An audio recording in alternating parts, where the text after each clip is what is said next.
Good evening all of you. आज मैं class 7th का 13 चैप्टर के अर्थ समझाने जा रही हूँ। एक तिनका, जो अयोध्या सिंह उपाध्याय हरिऔध द्वारा रचित है। मैं घमंडों से भरा ऐठा हुआ, एक दिन जब था मुंडेर पर खड़ा, अचानक दूर से उड़ता हुआ एक तिनका आँखों में मेरी पड़ा। तो इसका ऐठा हुआ यानी कि अकड़ा हुआ, और मुंडेर यानी कि दीवार और छत का निकला हुआ भाग यानी कि छज्जा, तिनका यानी घास का छोटा सा टुकड़ा। तो इसका संदर्भ होगा कि प्रस्तुत पंक्तियाँ वसंत भाग 2 में संकलित कविता एक तिनका से ली गई है और इसके रचयिता अयोध्या सिंह उपाध्याय हरिऔध हैं।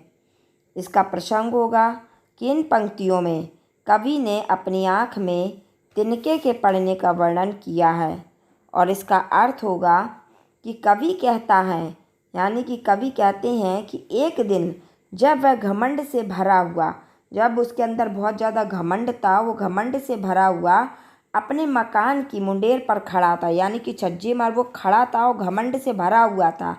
तो उसी समय हवा चली और अचानक सूखी घास का एक तिनका आया और उसकी आँख में पड़ गया। इस अर्थ में कहने का तात्पर्य उनका ये है कि कभी भी किसी भी वस्तु को, चाहे वो छोटी हो चाहे वो बड़ी हो, कमज़ोर नहीं समझना चाहिए। यानी कि उस तिनके ने, सूखे घास के छोटे से तिनके ने उसकी आँख में जब वो पड़ गया तो वो बहुत परेशान हो गया। दूसरा अर्थ है, मैं झिझक उठा हुआ बेचैन सा, लाल होकर आँख भी दुखने लगी, मूठ देने लगे कपड़े की लगे, ऐठ बेचारी दबे पाँव भगी। बेचैन होना यानी कि व्याकुल होना, और दुखना यानी कि कष्ट महसूस होना, दबे पाँव भागना यानी कि चुपचाप भाग जाना। इसका प्रसंग होगा कि इन पंक्तियों में कवि ने अपनी आँख में तिनका पड़ने से उत्पन्न स्थिति का वर्णन किया कि जब उसकी आँख में वो तिनका चला जाता है तो उसे कितनी परेशानियों का सामना करना पड़ता है। इसका अर्थ होगा, कवि कहते हैं कि उड़ते तिनके के आँख में पड़ते ही वो व्याकुल हो गया, यानी कि वो बेचैन हो गया। जैसे उसकी आँख में वो तिनका गया और उसकी आँख दुखने लगी, वह झिझक उठा और उसकी आँख में दर्द होने लगा, उसकी आँख में बहुत ज़ोरों से दर्द होने लगा, आंसू आने लगे और उसकी आँख लाल हो गई। उसे दर्द हो रहा था, पीड़ा हो रही थी। कुछ लोग कपड़े को लपेटकर आँख से तिनका निकालने का प्रयास करने लगे। कुछ लोग कपड़े की मूठ बनाकर और मुंह से फूंककर उसकी आँख से तिनका निकालने की कोशिश कर रहे थे। पीड़ा के मारे उसका बुरा हाल हो रहा था, उस दर्द के मारे, उस तिनके के मारे उसका बहुत बुरा हाल हो रहा था, वो बहुत बेचैन था। ऐसी दशा में उसकी सारी जो अकड़ या घमंड था वो गायब हो चुका था, यानी कि ऐसी दशा में उसका जो घमंड था वो भी ख़त्म हो चुका था, क्योंकि वो छोटी सी वस्तु को यानी कि उस छोटे से तिनके को कमज़ोर समझ रहा था, लेकिन उस तिनके ने उसके सारे घमंड को चूर चूर कर दिया था। नेक्स्ट अर्थ है, जब किसी डब से निकल तिनका गया, तब समझने यूँ मुझे ताने दिए, ऐठता तू किस लिए इतना रहा, एक तिनका है बहुत तेरे लिए।